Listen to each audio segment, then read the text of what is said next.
Hello everyone.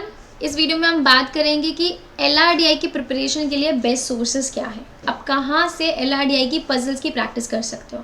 Since देखो आपके पास verbal के लिए आरसीज बहुत सारे हो जाते हैं, कैट के हैं, ठीक है। प्लस आपके पास क्वांट का तो सिलेबस इतना वास्ट है कि सिलेबस से रिलेटेड आपके पास बहुत सारी बुक्स होंगे, मटीरियल होंगे। एलआरडीआई के लिए आप कहाँ से कर सकते हैं, वो बहुत कॉमन क्वेश्चन आता है, ठीक है। देखो एलआरडीआई के लिए भी आप जो बेस्ट सोर्सेज है, बेस्ट टू बेस्ट सोर्सेज है, वो हैं आपके कैट के पेपर्स। अगर आप पिछले कुछ सालों के कैट के पेपर्स को बहुत ही अच्छे से कर लोगे तो फिर भैया वेल एंड गुड हो जाएगा। कैसे, मैं बताती हूँ आपको कौन कौन से पेपर्स पे ज़्यादा ध्यान देने की नीड है। 2017, अगर आप 2017 से लेके 2024, ठीक है, 2017 टू 2024, ये आपने 7-8 साल के पेपर्स कर लिए तो टोटल पजल्स की बात करते हैं। देखो 17 टू 19 में पहले जो पेपर होते थे वो 2-2 स्लॉट्स में होते थे, ठीक है। ये थोड़ा पेन थोड़ा ऐसे है मेरा। 17 टू 19 में 2-2 स्लॉट्स में पेपर होते थे और हर स्लॉट में 8-8 पजल आती थी। तो अगर मैं बात करूँ तो 48 पजल्स तो आपको यहाँ से बहुत अच्छी, मतलब ये ऐसी पजल्स है, कैट पेपर्स की पजल तो ऐसी है कोई भी मॉक, कोई भी उसके जैसे रिप्लिकेट नहीं कर पाता। नहीं, कोई भी मॉक में आपको नहीं मिलेगी वैसी वाली पजल्स। प्लस माइनस ज़रूर होती है, मॉक्स वाले कोशिश करते हैं उसके आसपास आए, लेकिन out of the box thinking उनकी होती है। तो अगर आप वो कर पा रहे हो तो येस, आप काफ़ी हद तक उस लेवल पर पहुंच जाओगे, ठीक है। देन उसके बाद हम बात करते हैं 2020, जब से कोविड आया था तब से 3-3 स्लॉट्स में होने लगे, से लेके 2024 तक, ठीक है। तो ये हुए 5 साल। तो 15 इंटू ऑन एन एवरेज, अगर मैं 4 से 5, किसी पेपर में 4 पजल आई है, किसी में 5 आई है, ठीक है, मतलब किसी साल, ठीक है, तो तकरीबन 60।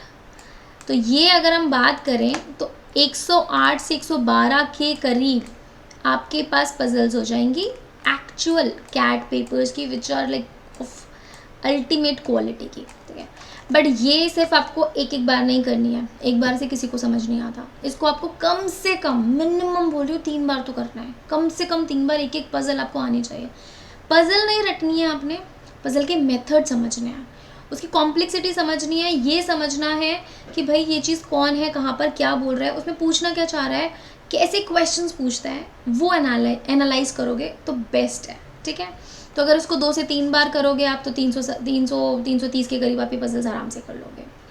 उसके अलावा आपको कहाँ से रेफ़र करना है, ये तो हमारे हो गए कैट पेपर्स। उसके अलावा आपके आते हैं सेक्शनल्स एंड मॉक्स, ठीक है। बाकी की पजल्स तो है ही हैं, जो आपको मटेरियल मिला है, जो जहाँ पे जैसे आप कोचिंग कर रहे हो वो तो है ही है, वहाँ की पजल्स तो करिए, कीजिए आप। लेकिन बेस्ट की मैं बात कर रही हूँ कि ये तो आपको करना ही करना चाहिए। मॉक्स एंड सेक्शनल्स की बात करते हैं।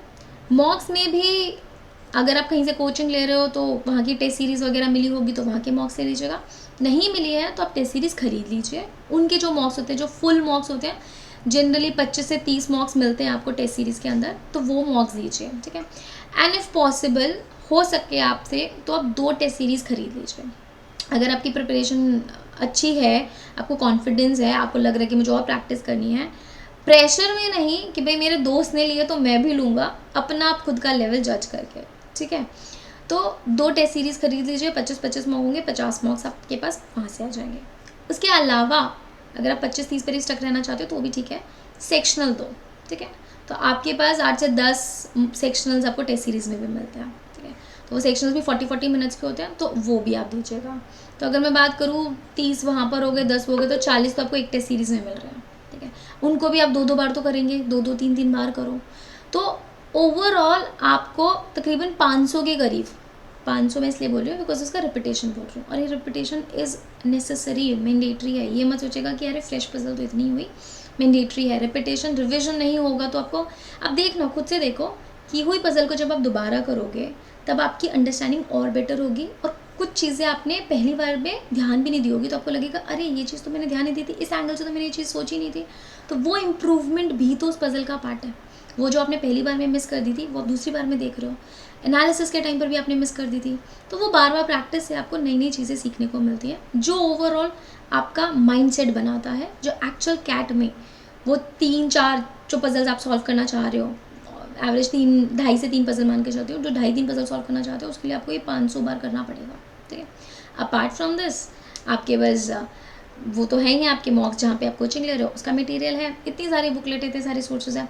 बैंकिंग की इनिशियल के लिए मेंस लेवल की भी पजल आप ट्राई कर सकते हो, बिकॉज बैंकिंग की मेंस लेवल की पजल भी अच्छी होती हैं, अरेंजमेंट के पर्सपेक्टिव से आपका दिमाग दौड़ाती हैं, इधर उधर केसेस बनवाने की कोशिश करती हैं, तो आप अपना बैंडविड्थ, अपनी लिमिट्स को चैलेंज कर पाते हो, ठीक है, तो वो भी ट्राई कर सकते हो। बट येस, कैट पेपर्स तो बेस्ट है ही है, उसको तो किसी भी कॉस्ट में मिस मत करना, ठीक है। चलिए मिलेंगे नेक्स्ट वीडियो में, till then bye bye, take care and keep self yourself.